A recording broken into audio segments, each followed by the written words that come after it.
We seem to be ready now. Thank you very much.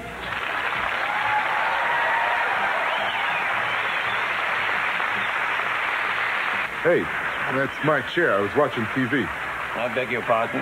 There's but nobody sitting watching television here until I sat down. That's my chair. I brought that chair in from home. I had to get up for a minute, but I'm back now, so get up off the chair. I don't know who you think you are, to whom you think you're speaking to, but I am Pierre Elliott Trudeau, former Prime Minister of Canada. Get out of here. I'll have you charged. Shut up! I'll have my lawyer. Shut up! I know what you're thinking. Just because you're a member of a union, you think you can get away with anything. Charging $20 an hour and sitting on your big fat... Get out of here. My chair. I brought it in.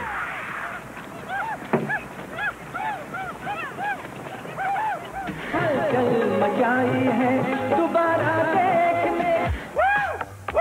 Holy cow, you gotta say. Woo! And twirl it. Twirl it. Feel it, all the movement. Push it out. Ooh. Whoa. Whoa. Tonight, on the golden age of comedy from 1957. And now it's time for I Married Monty, starring Montgomery Clift.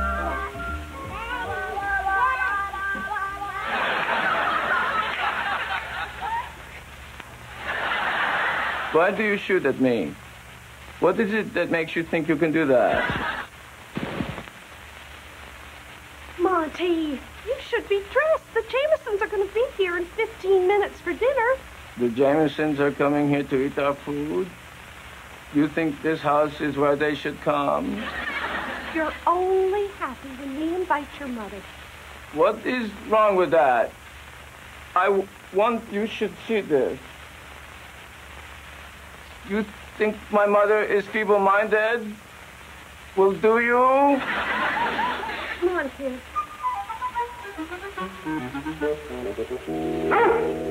Oh, Monty. Why didn't you bark at me? Am I to be barked at? Live from Television City, you are cordially invited to attend a 90th birthday party for legendary songwriter Irving Cohen. Entertaining Irving and you for the next hour are many of Irving's friends and admirers. Christopher Atkins, Foster Brooks, Mindy Cohen, Tony Danza, Jack Douglas and Rayco, makeup artist Mel Fuchs, Charlton Heston, Earl Holliman, consumer advocate David Horowitz, Stan Can, Audrey Landers, Lion Tamers Leipzig and Faye, Irene Mandrell, Meatloaf, Brian Doyle Murray, Martina Navratilova, Rex Reed, Bubba Smith, Frank Stallone, Vic Tayback, the unknown comic, Andy Warhol, and a special appearance by Miss Amanda Blake. And now, the birthday boy himself, Irving Cohen.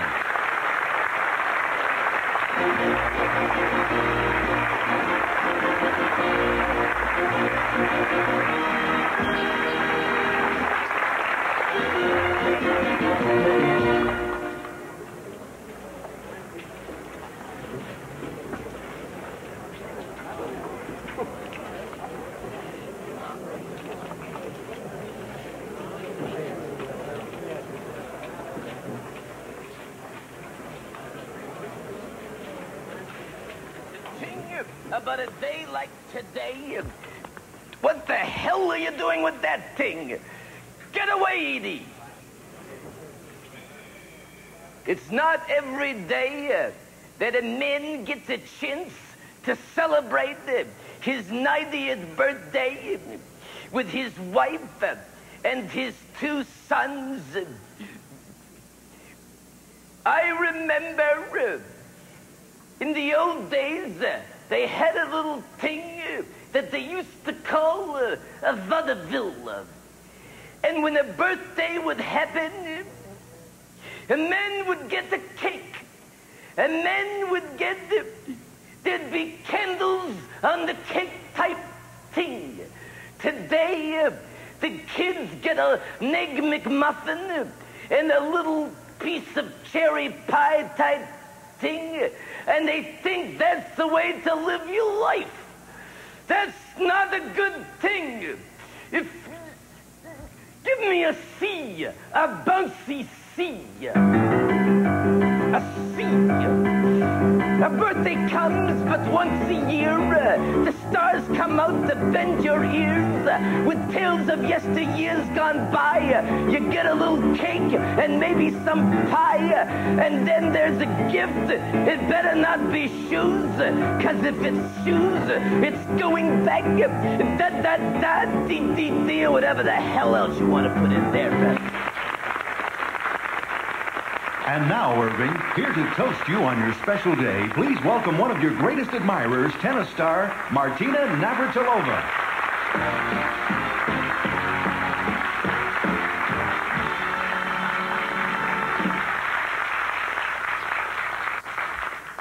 Who's that in the dress?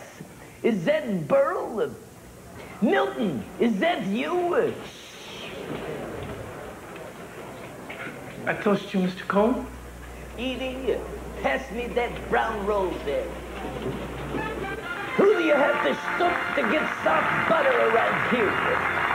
Irving, here's another member of your Mutual Admiration Society, Mr. Charlton Heston. Thank you, thank you. Irving Cohen is best known as one of America's most prolific songwriters. But what most of us don't care to remember is that he's also best known as one of America's greatest fighters for freedom. You see, I don't need these notes.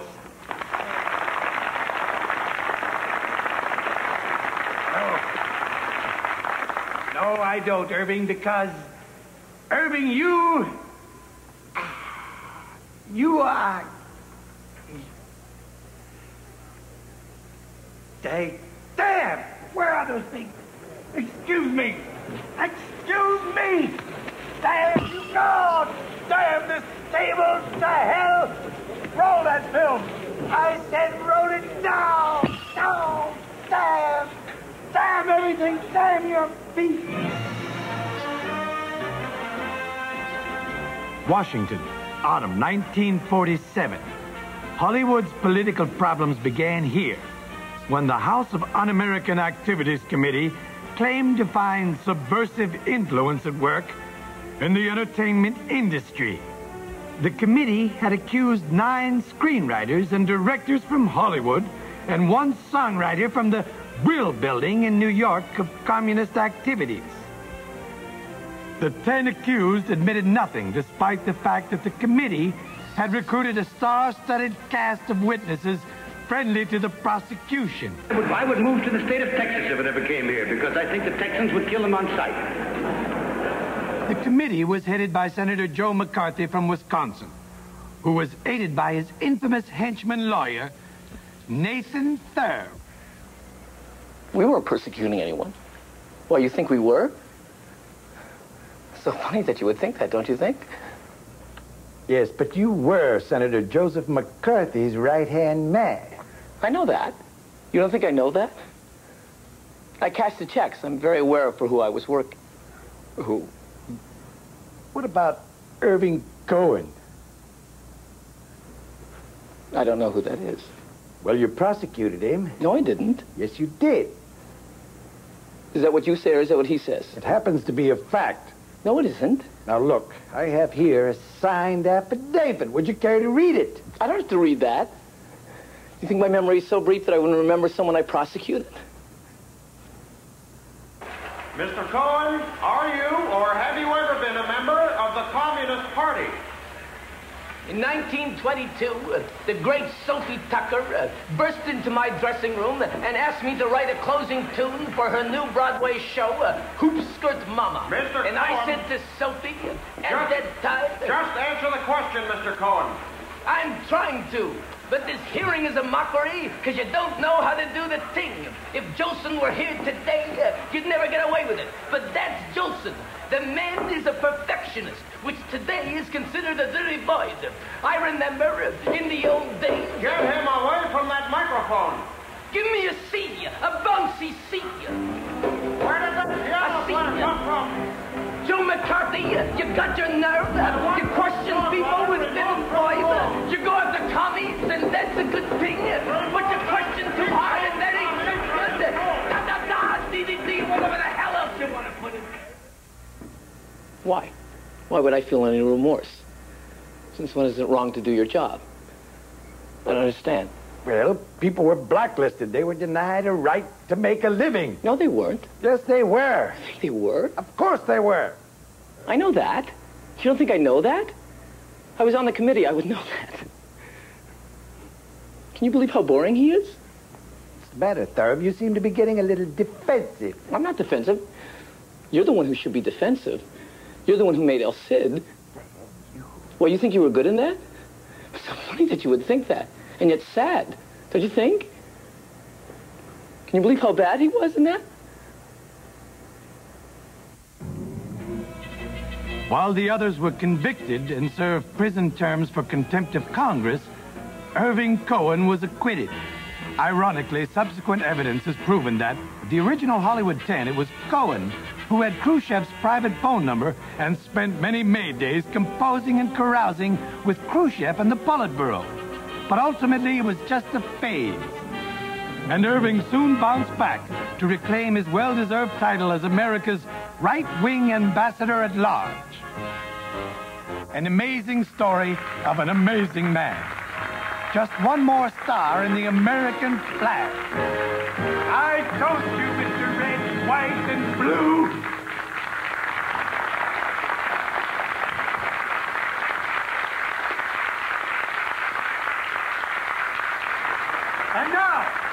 And now for some exciting live entertainment, Irving.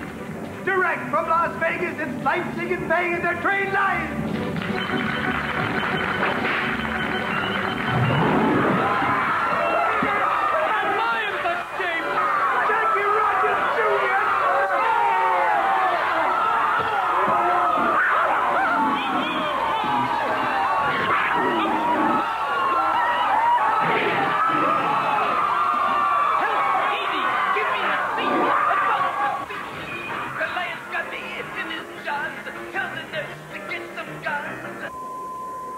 Ladies and gentlemen.